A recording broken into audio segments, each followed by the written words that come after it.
नमस्कार दोस्तों, इस वीडियो में हम लोग बात करेंगे कुछ क्वालिटी स्टॉक या अंडर वैल्यूड स्टॉक्स में जिसमें अपने टॉप से बहुत ही अच्छा खासा फॉल हो चुका है और इसमें आप लोग कुछ एंट्री बना सकते हैं, कुछ खरीदारी कर सकते हैं।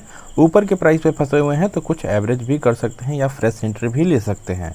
तो सबसे पहले अपने मेथड को डिस्कस करेंगे। एक 20 का मूविंग एवरेज यूज करते हैं जो कि आपको ब्लू लाइन शो कर रहा होगा। दूसरा हम लोग 200 डेज के मूविंग एवरेज के यूज़ करते हैं जो कि आपको पिंक लाइन शो कर रहा होगा। और तीसरा इंडिकेटर हम लोग पिवट पॉइंट या पिवट लाइन भी लगाते हैं जो कि आपको सपोर्ट या रेजिस्टेंस बताता है। तीनों इंडिकेटर आप लोग जिरोधा के चार्टिंग प्लेटफॉर्म पे जाके लगा सकते हैं। किसी भी स्टॉक या ईटीएफ में हम लोग फर्स्ट एंट्री बनाते हैं जब प्राइस 200 डेज के मूविंग एवरेज के करीब में चलता है तो, और प्राइस अगर 200 डेज के मूविंग एवरेज से और भी नीचे आता है तो जिस पिवट पे हम लोग को सपोर्ट दिखेगा दोस्तों वहाँ पे अपना क्वांटिटी को ऐड ऑन करते हैं।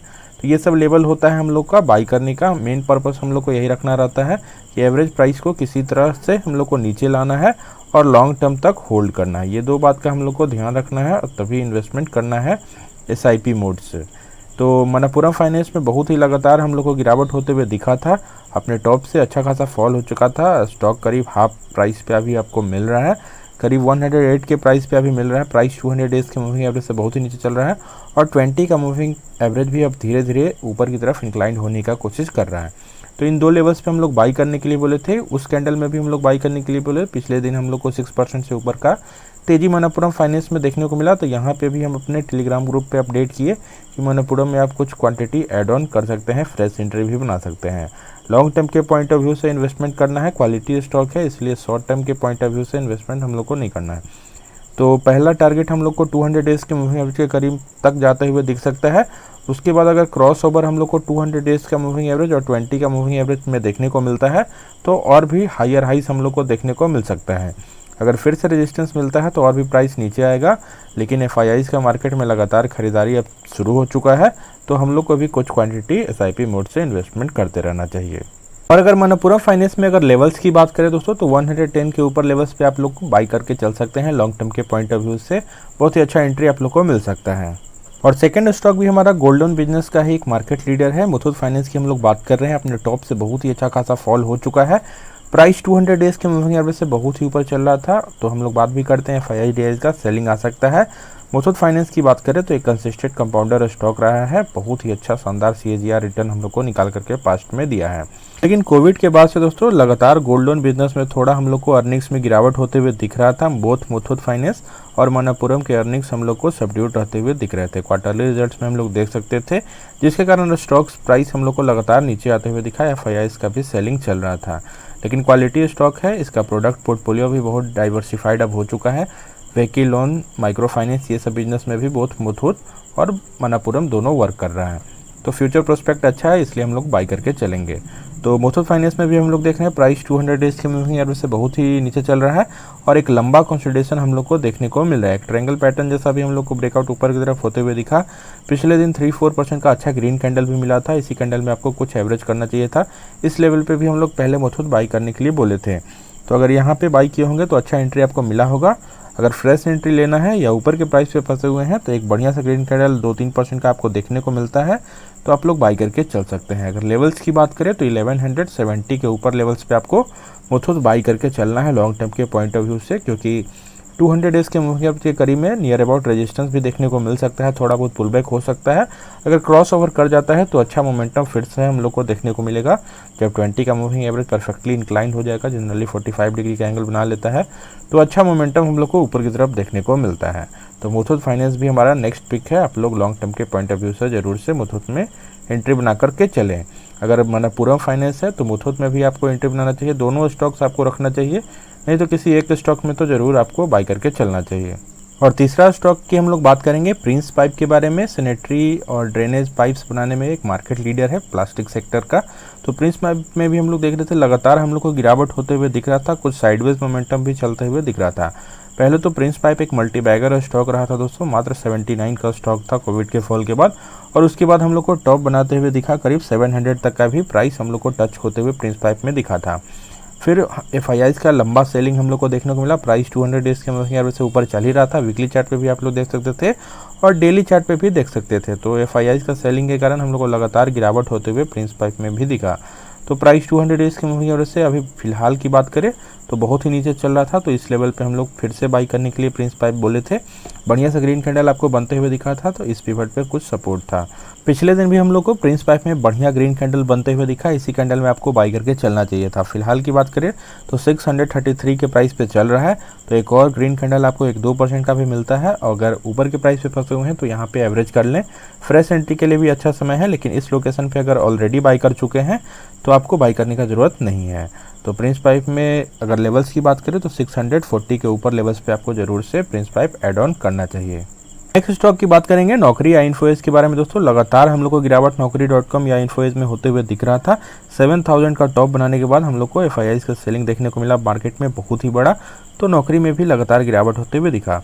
तो अपने चैनल पे बहुत ही बार हम लोग नौकरी.com बाई करने के लिए बोल रहे थे, इस लेवल पे भी बाई करने के लिए बोले थे, उसके बाद भी एनालिसिस गलत साबित होता है और भी नौकरी नीचे आते हुए दिखा था। तो इस लोकेशन पे भी आप लोग एवरेज कर सकते थे, बढ़िया ग्रीन कैंडल हम लोग को देखने को मिल रहा था। अपने चैनल पे भी अपडेट किए कि यहाँ पे भी आप नौकरी को कुछ एवरेज आउट कर सकते हैं। उसके बाद से नौकरी या इन्फोएस में लगातार हम लोग को तेज़ी देखने को मिल रहा है। फिलहाल की बात करें तो प्राइस 4310 के लेवल्स पे चल रहा है, तो इस लेवल पे अगर ऑलरेडी बाई कर चुके हैं तो फिर से एवरेज करने का ज़रूरत नहीं है। लेकिन अगर ऊपर के प्राइस पे नौकरी में फंसे हुए हैं या इन्फोएस में, तो यहाँ पे ज़रूर से बाई करके चल सकते हैं। एक बढ़िया सा ग्रीन कैंडल 1-2% का भी आपको दिखता है। लेवल्स की बात करें तो 4400 के ऊपर लेवल्स पे आपको नौकरी या इन्फोएस में ज़रूर से बाई करके चलना है। डिजिटल इकोनॉमी का दौर चल रहा है और डिजिटल सेक्टर से जुड़े हुए स्टॉक्स लॉन्ग टर्म में अच्छा वेल्थ क्रिएट करके दे सकते हैं। एक शानदार डेट फ्री स्टॉक है, बहुत सारे स्टार्टअप्स में इसका पैसा लगा हुआ है। तो अगर मूविंग एवरेज का क्रॉस ओवर देखने को मिलता है, 20 का मूविंग एवरेज क्रॉस कर जाता है 200 डेज के मूविंग एवरेज से, तो अच्छा मोमेंटम ऊपर की तरफ देखने को मिलेगा, नहीं तो फिर से प्राइस नीचे आते हुए दिख सकता है। लेकिन हम लोग रेगुलर इंटरवल्स पे बाई करेंगे, जहाँ पे भी मौका मिलेगा हम लोग प्राइस को उतना टैकल नहीं करेंगे, लॉन्ग टर्म के पॉइंट ऑफ व्यू से अगर बाई करके चल रहे हैं तो। और नेक्स्ट स्टॉक की बात करेंगे इंडिया मार्ट के बारे में। एक शानदार ई कॉमर्स से जुड़ा हुआ कंपनी है, डेट फ्री स्टॉक है। इसको भी हम लोग बाई करने के लिए बोले थे, बहुत ही दिनों से रिकमेंड कर रहे थे, क्योंकि प्राइस 200 डेज के मूविंग एवरेज से बहुत ही ऊपर चला गया था इंडिया मार्ट में और करीब 9000 के ऊपर लेवल्स पे चल रहा था। एफआईआईज का बड़ा सेलिंग देखने को मिलता है मार्केट में, तो इंडिया मार्ट में भी बड़ा फॉल होते हुए दिखता है। स्टॉक करीब 50% तक क्रैश कर गया इंडिया मार्ट में और प्राइस 200 डेज के मूविंग एवरेज से बहुत ही नीचे चल रहा था। तो इस लेवल पे हम लोग बाई करने के लिए भी बोले थे दोस्तों कि यहाँ पे आप लोग इंडिया मार्ट बाई करके चल सकते हैं, यहाँ पे बाई करके चल सकते हैं। तो अगर इन दो लेवल्स पे आप लोग बाई किए होंगे तो अच्छा एंट्री आप लोग को मिला होगा। उसके बाद से हम लोग को पिछले 4-5 दिनों से लगातार इंडिया मार्ट में तेज़ी देखने को मिल रहा है और ये तेज़ी और भी कंटिन्यू रह सकता है। 200 डेज के मूविंग एवरेज तक भी प्राइस जा सकता है। पिछले दिन भी बुलिश ग्रीन कैंडल देखने को मिला था, इस कैंडल में भी आप एवरेज कर सकते थे, लेकिन इन दो लेवल्स पे पहले भी बाई कर चुके हैं, तो यहाँ पे एवरेज करने का ज़रूरत नहीं है। लेकिन फ्रेश एंट्री के लिए बढ़िया लोकेशन है। अगर ऊपर के प्राइस पे फंसे हुए हैं और ज़्यादा निगेटिव इंडिया मार्ट में चल रहा है तो ज़रूर से यहाँ पे एवरेज करना चाहिए। लेवल्स की बात करें तो 4600 के ऊपर लेवल्स पे ज़रूर से बाई करें। 1-8% का भी ग्रीन कैंडल आपको देखने को मिलता है, तो यहाँ पे ज़रूर से बेझिझक आपको बाई करके लॉन्ग टर्म के पॉइंट ऑफ व्यू से चलना चाहिए। बहुत ही शानदार स्टॉक है। ई कॉमर्स का सेक्टर आने वाले समय में और भी ग्रोथ हम लोग को दिखाते हुए दिखेगा। नेक्स्ट स्टॉक जिसमें हम लोग को तत्काल कुछ एंट्री बना के चलना चाहिए, टाटा पावर की हम लोग बात कर रहे हैं। इलेक्ट्रिक व्हीकल से जुड़ा हुआ एक शानदार स्टॉक है। जो इलेक्ट्रिक व्हीकल आएगा दोस्तों, उसमें चार्जिंग स्टेशन टाटा पावर लगाने वाला है। ऑलरेडी 1000 चार्जिंग स्टेशन लगा चुका है और कंपनी का टारगेट नेक्स्ट 5 ईयर्स में 10,000 चार्जिंग स्टेशन लगाने का है। तो फ्यूचर प्रोस्पेक्ट बहुत ही अच्छा है और मल्टीबैगर रिटर्न भी पास्ट में हम लोग को निकाल करके टाटा पावर ने दिया है। टाटा ग्रुप का शानदार स्टॉक है, तो डरने वाली कोई बात नहीं है। प्राइस 200 डेज के मूविंग एवरेज से बहुत ही ऊपर चला था और इस पिवट पे रेजिस्टेंस हम लोग को दिखा था। तो यहाँ पे हम लोग कुछ प्रॉफिट बुकिंग का सलाह दिए थे कि मान लीजिए 10 स्टॉक है तो 3-4 स्टॉक जरूर से प्रॉफिट बुक कर लें टाटा पावर में, और फिर 200 डेज के मूविंग एवरेज के करीब में आता है तो और भी क्वांटिटी ऐड ऑन कर सकते हैं।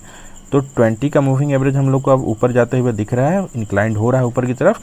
तो यहाँ से हम लोग को दोनों पॉसिबिलिटी है, इन्वर्टेड फ्लैग पैटर्न जैसा भी दिख रहा है। तो यहाँ से अगर ब्रेकआउट होता है तो नीचे के पिवट तक भी आ सकता है। लेकिन प्राइस अगर 200 डेज के मूविंग एवरेज के ऊपर क्लोजिंग देते हुए दिखता है, एक बढ़िया सा ग्रीन कैंडल 3-4% का ग्रीन कैंडल का वेट करना है, क्योंकि यहाँ पे लंबा कंसोलिडेशन है, दोनों तरफ की ब्रेकआउट की पॉसिबिलिटी है। तो जल्दीबाजी में इसमें बाई नहीं करके चलना है, लेवल्स का वेट करना है। तो इसमें हम लोग को 240 के ऊपर लेवल्स पे ही बाई करना है दोस्तों टाटा पावर में, क्योंकि यहाँ पे थोड़ा रेजिस्टेंस हम लोग को मिल सकता है, नियर अबाउट रेजिस्टेंस भी है और 200 डेज का मूविंग एवरेज भी है, दोनों रेजिस्टेंस है। तो बढ़िया ब्रेकआउट होगा तब बाई कीजिएगा और यहाँ से अच्छा मोमेंटम फिर ऊपर की तरफ देखने को मिल सकता है। नहीं तो अगर रेजिस्टेंस लेके नीचे आएगा तो फिर नीचे का पिवट पे आते हुए दिखेगा और जहाँ सपोर्ट लेगा अपने चैनल पे फिर अपडेट करेंगे कि बाई कर लीजिए टाटा पावर को। तो टाटा पावर को भी वॉच लिस्ट में रखें। और नेक्स्ट स्टॉक की बात करेंगे, आईटी सेक्टर का दिग्गज कंपनी हैप्पीएस्ट माइंड के बारे में हम लोग बात कर रहे हैं। प्राइस 200 डेज के मूविंग एवरेज से बहुत ही ऊपर चल रहा था। लिस्टिंग में ही पैसे को डबल करते हुए दिखा था हैप्पीएस्ट माइंड में, और उसके बाद अच्छा हम लोग को बुलिश मोमेंटम देखने को मिला था। प्राइस 200 डेज मूविंग एवरेज से बहुत ही ऊपर कंसोलिडेट करा था। तो इस क्रम में बात भी किए थे कि 10 स्टॉक है तो 4 स्टॉक जरूर से प्रॉफिट बुक कर ले हैप्पीएस्ट माइंड में, उसके बाद एफआईआई का सेलिंग देखने को मिल सकता है। उसके बाद लगातार गिरावट होता है, 200 डेज के मूविंग एवरेज के करीब में लंबा कंसोलिडेशन चलता है। ट्रायंगल पैटर्न था तो फर्स्ट एंट्री लेने के लिए बोलते हैं यहाँ पे। उसके बाद भी एनालिसिस गलत साबित हुआ और भी नीचे आते हुए दिखा हैप्पीएस्ट माइंड में। फिर प्राइस 200 डेज के मूविंग एवरेज से बहुत ही नीचे आता है और इस लेवल पे हम लोग फिर से एवरेज करने के लिए बोलते हैं कि जब 20 का मूविंग एवरेज को क्रॉस कर देता है, इस कैंडल में भी आप लोग बाई कर सकते थे, यहाँ भी बाई कर सकते थे, लेकिन यहाँ पे शॉर्ट टर्म का रेजिस्टेंस है तो थोड़ा बहुत कॉशियसली हम लोग को इन्वेस्ट करना है। 970 का अभी करंट लेवल चल रहा है तो 980 के ऊपर लेवल्स पे बाई कर सकते हैं, क्योंकि 970 पे अच्छा रेजिस्टेंस है। इस रेजिस्टेंस को ब्रेकआउट दे देता है ऊपर की तरफ तो अच्छा मोमेंटम दिखेगा। पहला टारगेट 200 डेज के मूविंग एवरेज के करीब तक जा सकता है। उसके बाद क्रॉस ओवर अगर मिलेगा तो ऊपर की तरफ मोमेंटम दिखेगा, नहीं तो फिर से नीचे आते हुए दिखेगा। लेकिन लॉन्ग टर्म के पॉइंट ऑफ व्यू से बाई करके चलना है। आर्टिफिशियल इंटेलिजेंस में बहुत ही अच्छा काम करेगा हैप्पीएस्ट माइंड, तो जो कि फ्यूचर होने वाला है आर्टिफिशियल इंटेलिजेंस, तो इसलिए हम लोग को बाई करके चलना चाहिए हैप्पीएस्ट माइंड को भी। तो क्वालिटी स्टॉक है, डेफ्री स्टॉक है, अशोक सुट्टा जी का लीडरशिप है, तो डरने वाली हैप्पीएस्ट माइंड में कोई बात नहीं है। ऊपर के प्राइस पे फंसे हुए हैं तो यहाँ पे एवरेज करें, फ्रेश एंट्री के लिए भी अच्छा लोकेशन है, तो हैप्पीएस्ट माइंड में जरूर से बाई करके चलना है। तो होप आप लोग को टेक्निकल एनालिसिस समझ में आता होगा।